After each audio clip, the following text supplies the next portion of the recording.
Selamat pagi, rekan-rekan, saudara-saudari sekalian yang terkasih di dalam Yesus Kristus.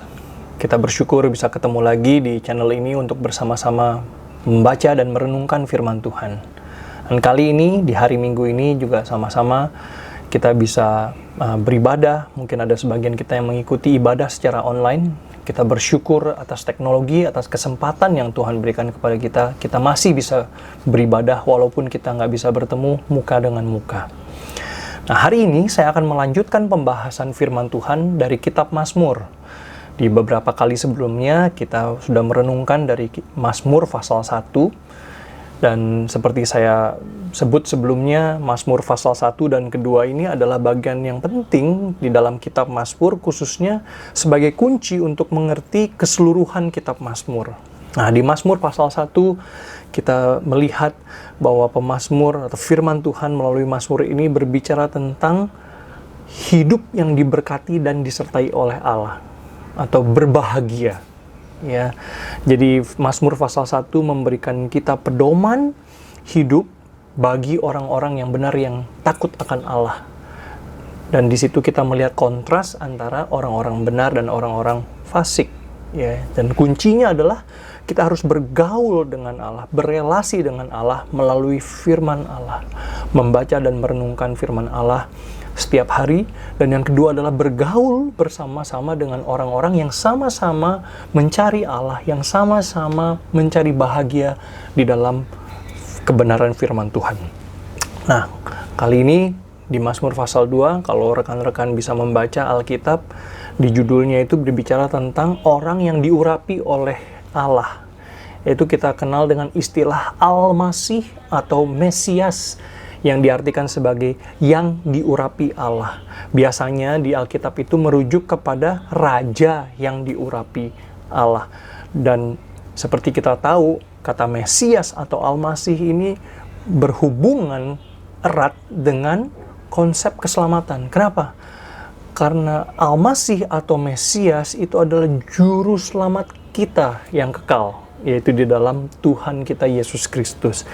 Jadi untuk mengupas bagian yang begitu dalam ini, di Mazmur pasal kedua saya akan membagi menjadi 3 bagian. Hari ini kita membahas bagian pertama, yaitu tentang urapan Allah. Yang kedua nanti kita akan membahas tentang Al-Masih atau dia yang diurapi Allah. Dan yang ketiga kita akan membahas tentang umat yang diurapi oleh Allah. Nah, mari kita sama-sama mempersiapkan diri kita. Kita berdoa sebelum kita memasuki pembacaan dan perenungan firman Tuhan. Mari kita berdoa. Bapa di dalam surga, berbicaralah kepada kami melalui firman yang akan kami baca setelah ini dan juga kami renungkan bersama-sama. Kiranya kami bisa mengamini apa yang menjadi firman yang diberitakan. Dan kiranya Tuhan bekerjalah melalui hamba-Mu yang penuh dengan keterbatasan dan kelemahan ini. Kiranya Tuhan boleh urapi dia, kuatkan dia, berikan dia kuasa supaya bisa dengan leluasa menjadi saluran pemberitaan berkat dan kebenaran firman Tuhan pada pagi hari ini. Terima kasih Bapa. Kiranya Roh Kudus-Mu juga boleh memeteraikan firman yang kami baca dan kami renungkan bersama-sama ini, dan menolong kami bisa mengaplikasikannya di dalam kehidupan sehari. Di dalam nama Tuhan Yesus, kami memohon dan berdoa. Amin. Saudara-saudari sekalian, renungan hari ini saya beri judul Urapan Allah, seperti tadi saya sebut, dan kita akan ambil dari Mazmur pasal kedua. Saya akan bacakan untuk kita sekalian. Mengapa rusuh bangsa-bangsa? Mengapa suku-suku bangsa mereka-reka perkara yang sia-sia? Raja-raja dunia bersiap-siap dan para pembesar bermufakat bersama-sama melawan Tuhan dan yang diurapinya. Marilah kita memutuskan belenggu-belenggu mereka dan membuang tali-tali mereka daripada kita. Dia yang bersemayam di sorga tertawa. Tuhan mengolok-olokkan mereka. Maka berkatalah ia kepada mereka dalam murkanya dan mengejutkan mereka dalam kehangatan amarahnya. Akulah yang telah melantik rajaku di Sion, gunungku yang kudus. Aku mau menceritakan tentang ketetapan Tuhan. Ia berkata kepadaku, anakku engkau telah kuperanakan pada hari ini. Mintalah kepadaku, maka bangsa-bangsa akan kuberikan kepadamu menjadi milik pusakamu, dan ujung bumi menjadi kepunyaanmu. Engkau akan meremukkan mereka dengan gada besi, memecahkan mereka seperti tembikar tukang periuk. Oleh sebab itu, hai raja-raja, bertindaklah bijaksana. Terimalah pengajaran, hai para hakim dunia. Beribadahlah kepada Tuhan dengan takut dan ciumlah kakinya dengan gemetar, supaya ia jangan murka dan kamu binasa di jalan. Sebab mudah sekali murkanya menyala. Berbahagialah semua orang yang berlindung padanya. Di dalam kekristenan atau di gereja-gereja mungkin kita sering mendengar istilah urapan atau pengurapan. Apa yang kita mengerti dari istilah pengurapan ini? Kebanyakan kita mungkin akan mengertinya sebagai, pengurapan itu adalah di mana Allah mengurapi atau melantik orang-orang, hamba-hambanya, memberikan mereka kuasa di dalam pelayanan, berkhotbah, menggembalakan jemaat, atau mungkin ada yang bermisi menjadi misionaris atau memberitakan Injil. Atau mungkin sebagian dari kita juga mungkin pernah mendengar bahwa pengurapan itu ada hubungannya, kaitannya dengan kesembuhan ilahi dari Tuhan. Jadi kalau ada orang yang sakit, baik fisik ataupun jiwa, emosi, minta diurapi supaya menerima kesembuhan. Ya, apakah benar demikian? Nah, mungkin pertama-tama kita perlu mengerti latar belakang dari istilah pengurapan ini. Urapan di dalam zaman dulu di dunia Yahudi kuno atau orang Israel pada waktu itu, mereka mengadakan pengurapan itu sebenarnya untuk melindungi orang atau melindungi ternak mereka dari serangan serangga. Ya. Jadi contohnya adalah dulu di antara ternak-ternak itu, ketika mereka diserang oleh serangga, biasanya serangga itu bisa masuk melalui kuping. Dan itu kalau sudah masuk, terjadi infeksi, itu bisa mengakibatkan kesakitan dan bahkan kematian. Maka dari itu, gembala-gembala biasanya mengurapi, mengoleskan minyak kepada ternak-ternak mereka satu persatu di bagian kepala biasanya, ya, yang dekat dengan daerah telinga. Supaya apa? Supaya serangga-serangga nggak bisa masuk. Pertama, karena baunya menyengat. Yang kedua adalah supaya bulu-bulu mereka, rambut-rambut mereka menjadi licin sehingga serangga nggak bisa nempel. Jadi ide pengurapan itu adalah ide untuk memberikan perlindungan. Ya, jadi mirip seperti zaman sekarang kita memberikan obat gosok ya kepada anak-anak ataupun orang-orang tua ataupun orang-orang sakit ya, supaya mereka nggak gampang sakit ya, atau supaya mereka bisa sembuh atau merasa kelegaan ya. Nah, urapan ini kemudian dipakai di Alkitab menjadi suatu perlambang berkat perlindungan dan pemberian kuasa ilahi kepada orang-orang yang dipilih oleh Allah. Di Perjanjian Lama, pengurapan ini dilakukan secara spesifik. Ya, misalnya kepada imam di Keluaran 29 ketika Allah melantik Harun menjadi imam yang pertama, imam besar yang pertama.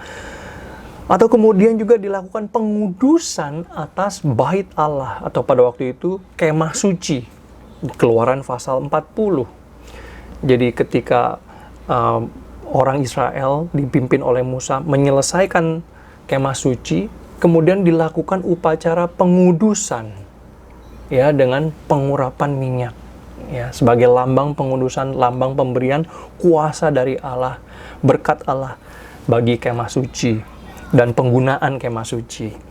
Atau yang kemudian setelah memasuki zaman raja-raja, minyak itu atau urapan itu diberikan kepada raja yang dilantik atau dipilih oleh Allah. Jadi di Perjanjian Lama, pada umumnya kita melihat bahwa pengurapan itu mewakili apa? Mewakili pemberian kuasa kepada pemimpin umat Allah dan khususnya di dalam kuasa penebusan bagi umatnya, pengudusan umatnya.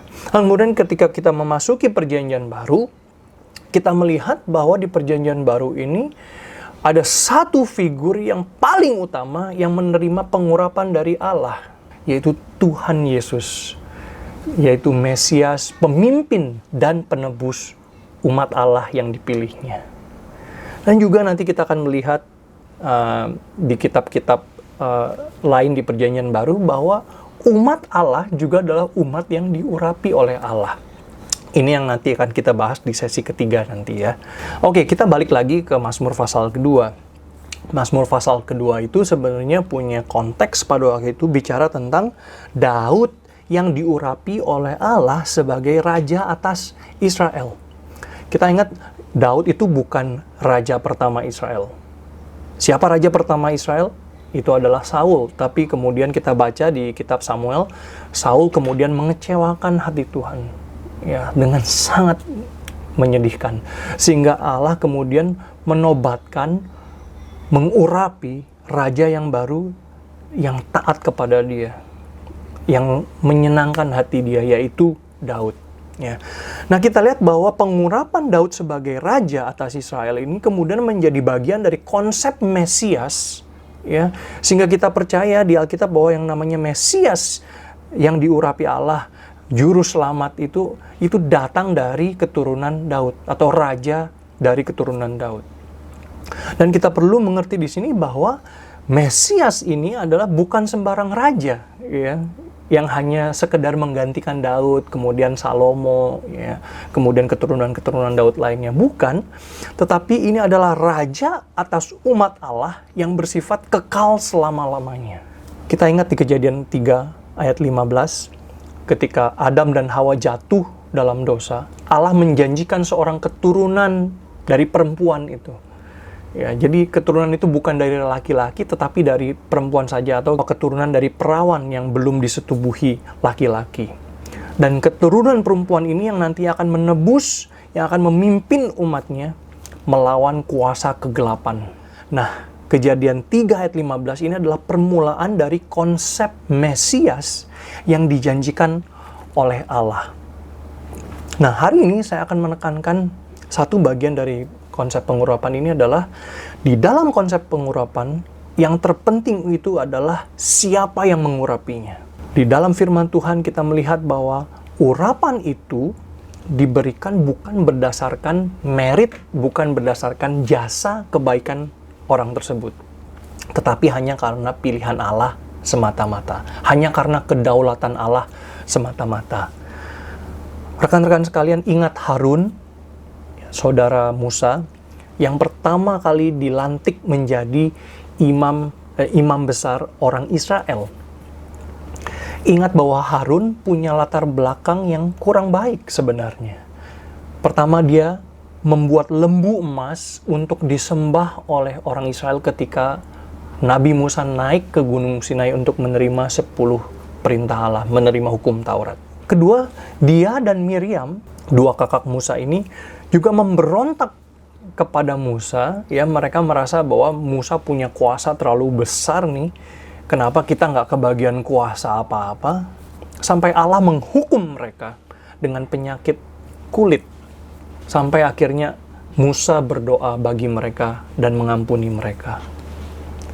Tetapi walaupun demikian, Allah tetap mengurapi Harun yang punya latar belakang yang kurang baik. Atau rekan-rekan juga bisa ingat Daud yang diurapi sebagai raja atas Israel, atau Mesias bayang-bayang akan Mesias yang sejati, yaitu Yesus Kristus. Di kitab 1 Samuel pasal 16, ketika Nabi Samuel diutus oleh Allah untuk mengurapi raja yang baru yang akan menggantikan Raja Saul, dia kemudian datang ke rumah Isai di kota Bethlehem untuk meminta seorang anak laki-lakinya untuk diurapi menjadi raja. Ya, kemudian Isai mengeluarkan anak laki-lakinya dari yang paling tua. Ya, Eliab ditolak, Abinadab ditolak, Syama ditolak. Demikian seterusnya sampai 7 orang kakak Daud keluar satu persatu dan mereka ditolak. Dan baru ketika Daud yang paling muda, ya, anak laki-laki ke-8 yang datang, yang paling kurang berpengalaman di antara anak-anak Isai ini datang, dialah yang terpilih, dialah yang diurapi oleh Allah.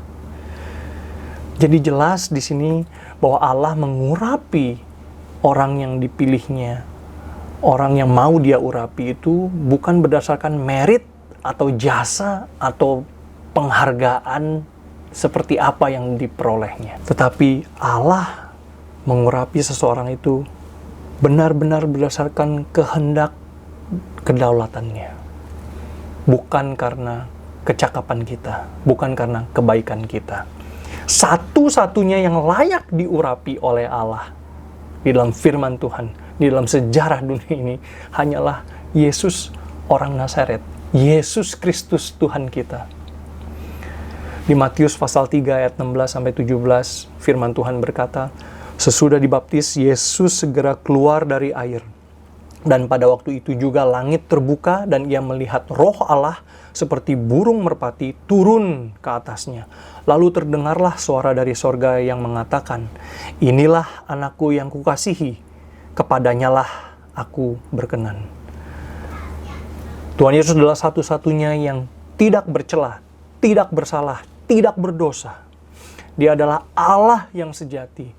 Dan dia adalah yang satu-satunya yang layak diurapi oleh Allah, menjadi raja atas umatnya. Dan Allah mengurapi dia menjadi raja, menjadi Mesias, yang akhirnya terpaku di atas kayu salib.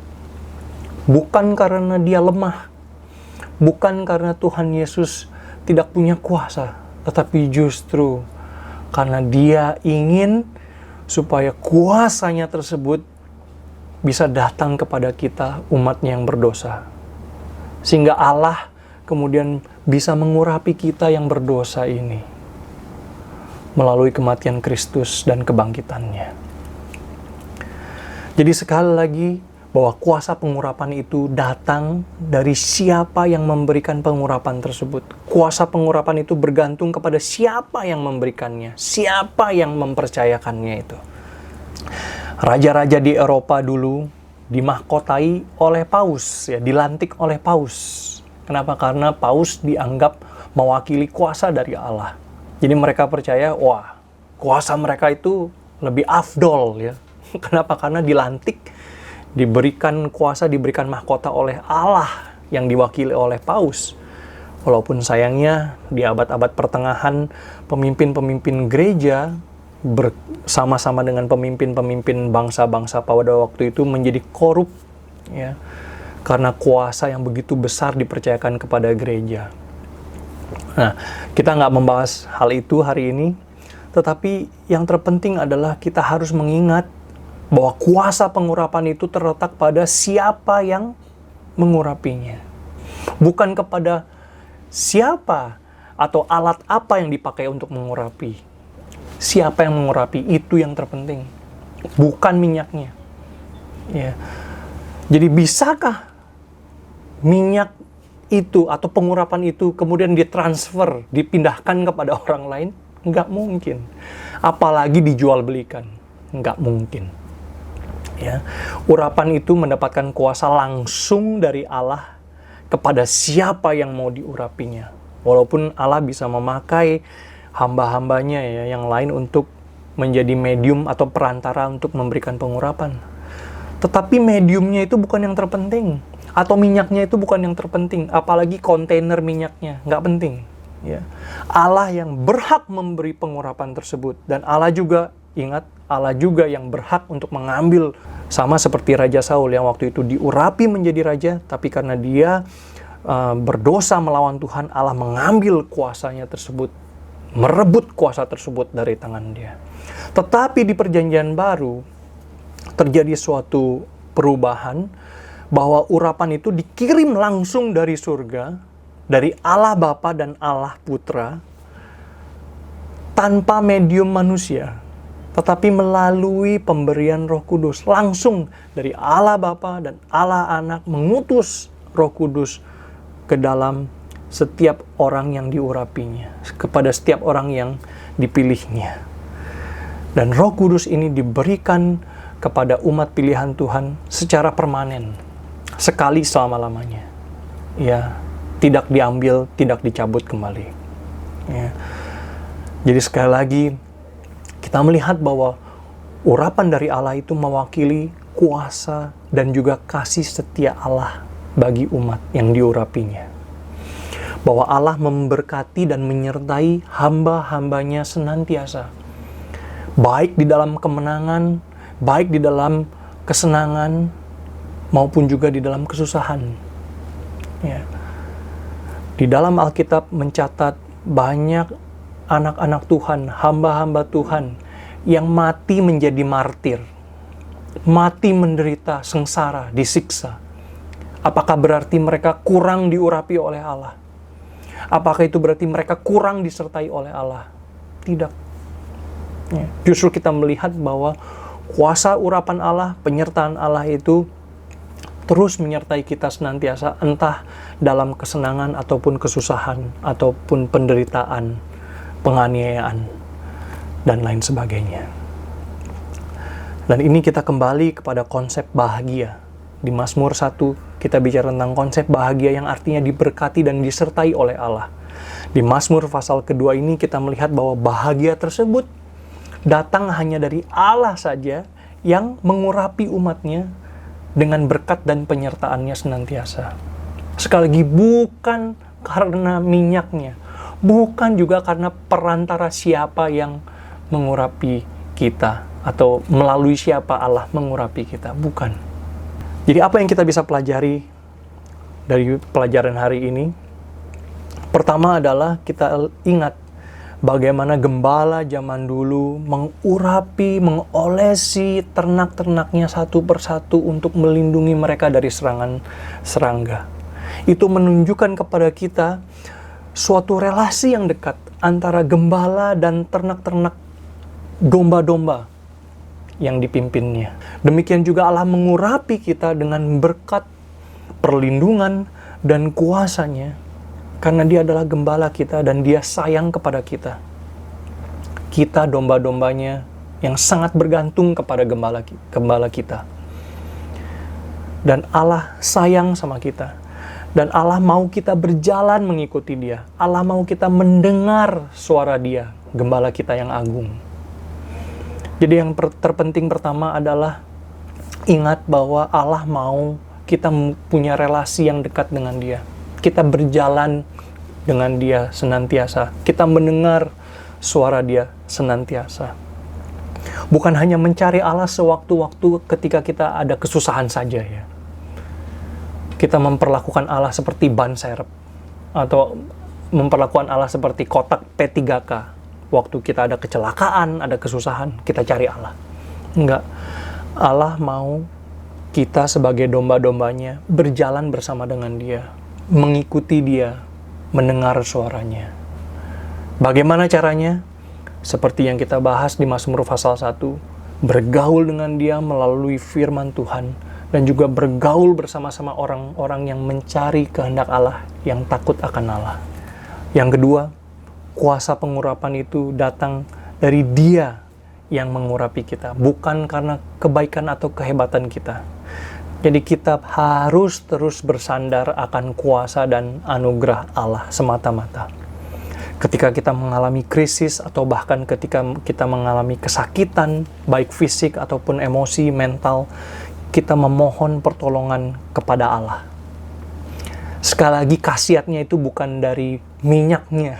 Khasiat itu juga bukan dari orang yang mengolesinya, bukan dari orang yang berdoa untuk kita, tetapi dari Allah yang mengurapi kita. Bahkan ketika kita mau melayani orang lain, entah itu membagikan Injil, entah itu mendoakan orang lain, atau entah itu sekedar memberikan makan kepada orang yang lapar, memberikan minum kepada orang yang haus, memberikan tempat tinggal kepada orang yang terlantar. Kita memohon kekuatan, memohon kuasa dari Allah, karena Dialah sumber kuat dan kuasa kita satu-satunya. Dengan demikian, marilah kita menghadapi hidup ini, terutama di masa-masa krisis ini, dengan kuasa urapan dari Tuhan. Sekali lagi, bukan karena kehebatan kita, tetapi karena Dia yang memberikan, yang mengurapi kita. Dia adalah Allah yang maha kuasa. Dialah Allah yang berdaulat, dan Dia adalah Allah yang maha kasih. Dan Dia mau berjalan bersama-sama dengan kita senantiasa. Bukan hanya di dalam kesenangan, sukacita, juga tetapi di dalam kesulitan, juga di dalam kesusahan maupun duka cita. Tuhan memberkati.